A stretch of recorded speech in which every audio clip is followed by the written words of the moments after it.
இந்த செய்தியை உங்களுக்காக வழங்குவது அருண் மசாலா.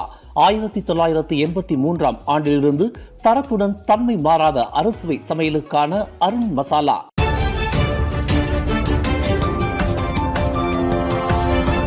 வணக்கம். திசைகளின் ஒரு மணி செய்திகள். நஜீப் வழக்கில் அரசாணை உத்தரவை அம்பலப்படுத்த வேண்டியது அரசாங்கத்தின் பொறுப்பாகும். வழக்கறிஞர் ஷஃபி வாதம். முன்னாள் பிரதமர் டத்தோஸ்ரீ நஜீப் ரசாக் தமது எஞ்சிய சிறை தண்டனை காலத்தை வீட்டுக் காவலில் கழிக்க வேண்டும் என்று கூறப்படும் அரசாணை உத்தரவு குறித்து அம்பலப்படுத்த வேண்டிய பொறுப்பும் கடமையும் அரசாங்கத்திற்கும் அதன் ஏஜெண்டுகளுக்கும் உள்ளது என்று புத்ராஜயா அப்பீல் நீதிமன்றத்தில் நஜீப்பின் வழக்கறிஞர் ஷஃபி அப்துல்லா வாதிட்டார். அரசாணை உத்தரவு தொடர்பில் கிடைக்கப்பெற்ற ஆதாரங்களை அடிப்படையாக கொண்டே அவரின் மேல்முறையீட்டு வழக்கில் புதிய ஆதாரமாக சேர்த்துக்கொள்ளப்பட்டுள்ள ஒரு சாட்சியத்தை நீதிமன்றம் ஏற்றுக்கொள்ள வேண்டும் என்று ஷஃபி அப்துல்லா குறிப்பிட்டார். சிறை தண்டனை காலத்தை வீட்டுக் காவலில் கழிப்பதற்கு நஜீப் செய்து கொண்ட விண்ணப்பம் கோலாலம்பூர் உயர் நீதிமன்றத்தினால் தள்ளுபடி செய்யப்பட்ட போதிலும் நஜீப் மேல்முறையீட்டில் அவர் மகன் சார்பு செய்துள்ள புதிய ஆதாரத்தை அப்பீல் நீதிமன்றம் கருத்தில் கொள்ள வேண்டும் என்று ஷஃபி குறிப்பிட்டார். நஜீப் மகன் தனது அஃபிடேவிட் மனுவில் சேர்த்துக் கொண்டுள்ள புதிய ஆதாரத்தின்படி அப்படியொரு அரசாணை உத்தரவு இருப்பதாக கூறி அதற்கான ஆதாரத்தையும் சமர்ப்பித்துள்ளார். எனவே நஜீப்பிற்கு பிறப்பிக்கப்பட்டதாக கூறப்படும் அரசாணை உத்தரவு உள்ளதா இல்லையா என்பதே இவ்வழக்கில் அடிப்படை சாரம்சமாகும். அதனை அறிவிக்க வேண்டியது மற்றும் அம்பலப்படுத்த வேண்டியது முன்னாள் சட்டத்துறை தலைவர் அஹ்மத் தெரிருடினின் கடமையாகும் என்று ஷஃபி விளக்கினார். பொதுமக்களின் நலனை பாதுகாக்க வேண்டிய கடப்பாட்டை கொண்டுள்ள ஓர் அரசாங்கம் தமது கட்சிக்காரருக்கு பிறப்பிக்கப்பட்டதாக கூறப்படும் உத்தரவுக்கு குறித்து பதில் அளிக்க வேண்டிய தார்மீக கடப்பாட்டை கொண்டு இருப்பதாக ஷஃபி தமது வாதத்தில் முன்வைத்தார். இவ்வழக்கில் அரசாங்கம் சார்பாக ஆஜரான சட்டத்துறை அலுவலகத்தை சேர்ந்த கூட்டுரசு வழக்கறிஞர் சம்சுல் புல்ஹாசன் நஜீப் செய்த விண்ணப்பம் தொடர்பாக கூடிய பொது மன்னிப்பு வாரியம் அவரை வீட்டுக்காவலில் வைக்கப்பட வேண்டும் என்ற விவகாரத்தை விவாதிக்கவில்லை என்றார். கடந்த ஆண்டு ஜனவரி 29 கூட்டப்பட்ட 61வது பொது மன்னிப்பு வாரிய கூட்டத்திற்கு நாட்டின் மாமன்னராக இருந்த சுல்தான் அப்துல்லா தலைமையேற்றார். பொது மன்னிப்பு கோரி நஜீப் செய்து கொண்ட விண்ணப்பம் குறித்து விவாதிக்கப்பட்டது. அப்போது நஜீப்பிற்கு விதிக்கப்பட்ட 12 ஆண்டு சிறை தண்டனை காலத்தை குறைப்பது மற்றும் அவருக்கு விதிக்கப்பட்ட அபராத தொகையை 50 மில்லியன் ரிங்கிட்டாக குறைப்பது ஆகிய விவகாரங்களை மட்டுமே மன்னிப்பு வாரியம் விவாதித்ததே தவிர அவரை வீட்டுக்காவலில் வைப்பது குறித்து விவாதிக்கவில்லை என்று அரசாங்க வழக்கறிஞர் வாதிட்டார்.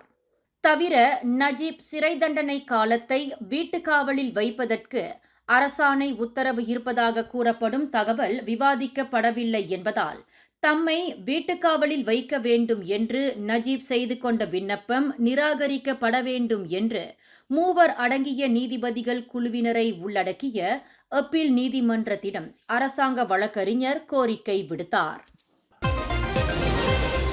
நஜீப்பிற்கு ஆதரவு தெரிவித்து புத்ராஜயா அப்பீல் நீதிமன்றத்திற்கு வெளியே இன்று காலையில் நடந்த பேரணியில் சுமார் 3000 பேர் திரண்டனர். இந்த பேரணிக்கு போலீஸ் துறை அனுமதி அளிக்கவில்லை.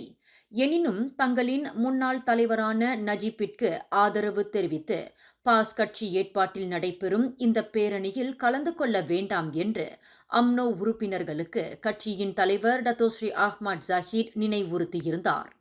எனினும் இந்த பேரணியில் அம்னோ இளைஞர் பிரிவு தலைவர் டாக்டர் அக்மால் உட்பட அம்னோ உறுப்பினர்கள் என்று நம்பப்படும் பலர் கலந்து கொண்டுள்ளனர்.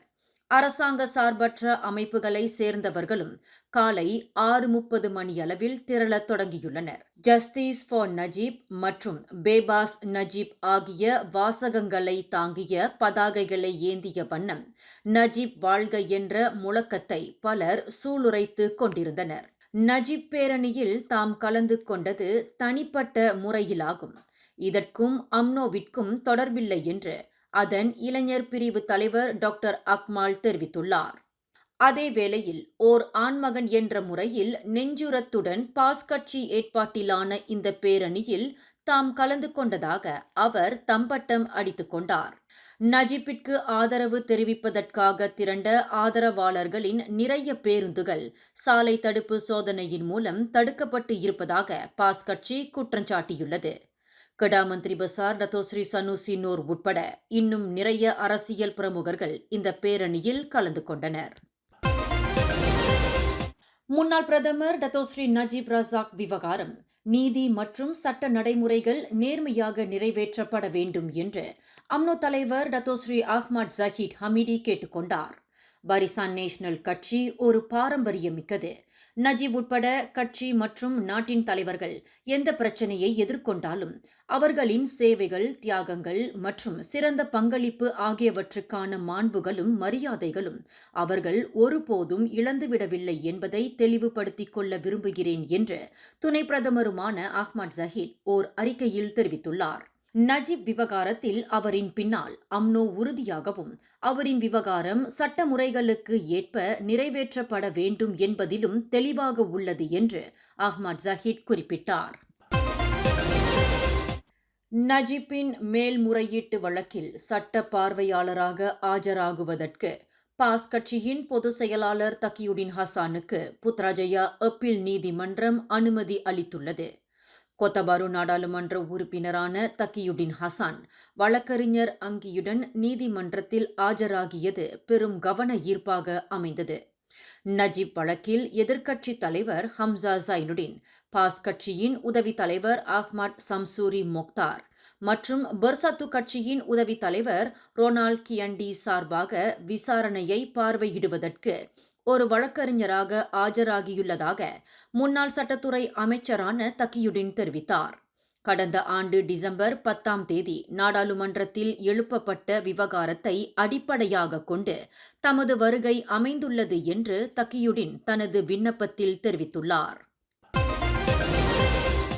கேமரன் மலையில் பெய்த கனத்த மழையில் இன்று அதிகாலையில் நிலச்சரிவு ஏற்பட்டுள்ளதாக அறிவிக்கப்பட்டுள்ளது. ப்ளூவேலி சாலை சந்திப்பில் இந்த நிலச்சரிவு சம்பவம் நிகழ்ந்துள்ளது. இச்சம்பவம் தொடர்பில் இன்று அதிகாலை 3:15 மணியளவில் தாங்கள் அவசர அழைப்பை பெற்றதாக பொது தற்காப்பு படை தெரிவித்துள்ளது. இந்த நிலச்சரிவினால் கேமரன் மலையிலிருந்து சிம்பாங்பூலாய் மற்றும் லாகிங்கிற்கு செல்லும் சாலைகளில் பாதிப்பு ஏற்பட்டுள்ளதாக அதன் பேச்சாளர் குறிப்பிட்டார். சாலையில் குவிந்துள்ள மண் மற்றும் பாறைகளை அகற்றும் பணியை பொதுப்பணி இலாக்காவினர் துரித வேகத்தில் மேற்கொண்டு வருகின்றனர். டெலிகாம் மலேசியா டி சட்டையை அணிந்து கொண்டு கேபிள்களை வெட்டி களவாடிக் கொண்டு இருந்த 3 நபர்களை போலீசார் கைது செய்துள்ளனர்.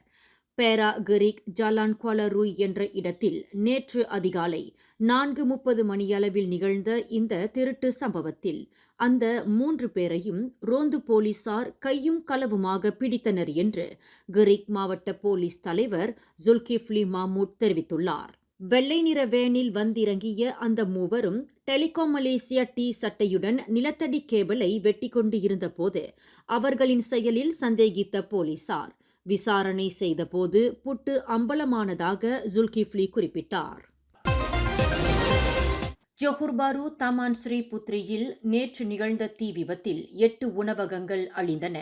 மாலை 4:40 மணியளவில் நிகழ்ந்த இச்சம்பவம் தொடர்பில் சம்பவ இடத்திற்கு விரைந்த ஸ்கூடாய் இஸ்கண்டர் புத்ரி மற்றும் லக்கின் ஆகிய நிலையங்களைச் சேர்ந்த 17 தீயணைப்பு வீரர்கள் தீ மற்ற இடத்திற்கு பரவாமல் முழு வீச்சில் கட்டுப்படுத்தினர் என்று செயலாக்க கொமாண்டர் சைஃபுல் ஃபாரி சஃபார் தெரிவித்தார். கடைகள் 50 விழுக்காடு முதல் 90 விழுக்காடு வரை சேதமுற்றன.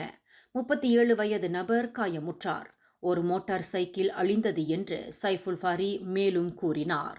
இந்த செய்தியை உங்களுக்காக வழங்கியது அருண் மசாலா. 1983 ஆண்டிலிருந்து தரத்துடன் தன்மை மாறாத அறுசுவை சமையலுக்கு அருண் மசாலா. மேலும் செய்திகளை தெரிந்து கொள்ள